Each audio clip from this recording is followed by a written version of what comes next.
কবিতা সময়ের ব্যবধান, লিখেছেন ফেরদৌস আহমেদ। আমার এবং বাবার যুগের তফাৎ হলো এই, বাবার যুগের নৈতিকতা আমার যুগে নেই। বাবার ঘরে ফকির এলে বসতে দিত পীরে, ফকির কাঁদে আমার ঘরে চায় না কেউ ফিরে।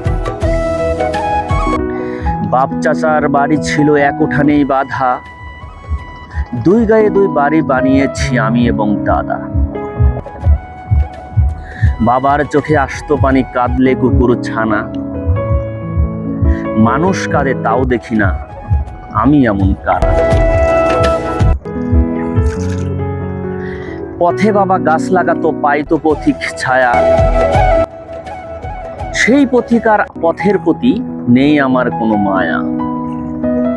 বাবার দুচোখ ভরতো জলে কাঁদলে আমার মাতা, সঙ্গী মরে তাও ভিজে না আমার আখির পাতা।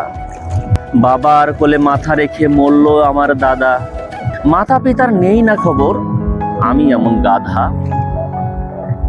বাপ চাচারা খাইলো মিলে যে নলকূপের পানি, সেটা নিয়ে আমরা দুই ভাই করছি হানাহানি। আগের মানুষ মূর্খ হলেও মানুষ ছিল ভালো,